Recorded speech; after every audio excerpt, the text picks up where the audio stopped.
அப்துல்லாஹ் இப்னு Mubarak அவர்கள் ஒருமுறை ஹஜ்ஜுக்காக புறப்பட்டுச் சென்று கொண்டிருந்தார்.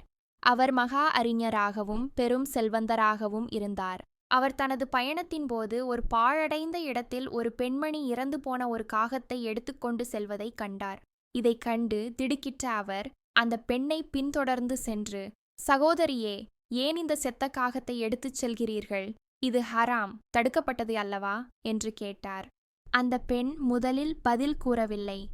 அவர் மீண்டும் கேட்டபோது அந்த பெண் கண்ணீருடன் சொன்னார், அல்லாஹ்வின் அடியானே, எங்களிடம் உண்பதற்கு எதுவுமே இல்லை.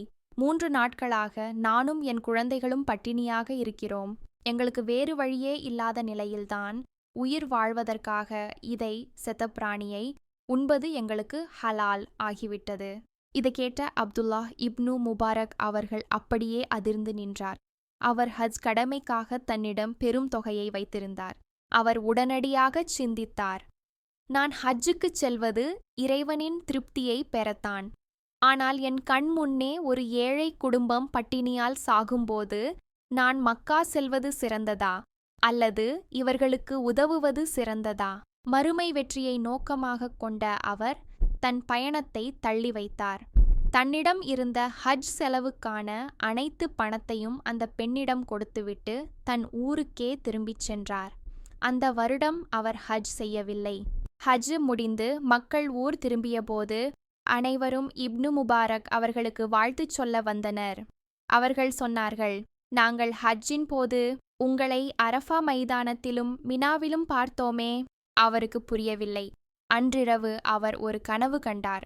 அதில் ஒரு குரல் ஒலித்தது, இப்னு முபாரக்கே, நீர் உமது பணத்தை அந்த ஏழை குடும்பத்திற்கு தர்மம் செய்ததற்காக அல்லாஹ் உமது ஹஜ்ஜை ஏற்றுக்கொண்டான். மேலும் உமது உருவத்தில் ஒரு மலக்கை வானவரை அனுப்பி உமக்காக ஹஜ்ஜை நிறைவேற்றச் செய்தான். இந்த சம்பவத்தின் மூலம் நாம் உணரும் 3 முக்கிய கருத்துக்கள்.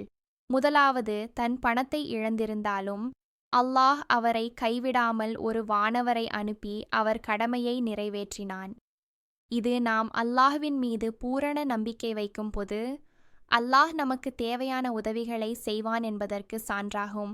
2, உலக அளவில் அவர் ஹஜ் செய்யவில்லை என்றாலும் இறைவனிடத்தில் அவர் மிகப்பெரிய வெற்றியாளராக முஃப்லிஹூன் மாறினார். 3, நேர்வழியில் ஹிடாயா இருப்பவர்கள் சந்தர்ப்பம் வரும்போது சுயநலத்தை விட்டுவிட்டு இறைவனின் கட்டளைக்கு முன்னுரிமை கொடுப்பார்கள் என்பதற்கு இதுவே சிறந்த சான்று.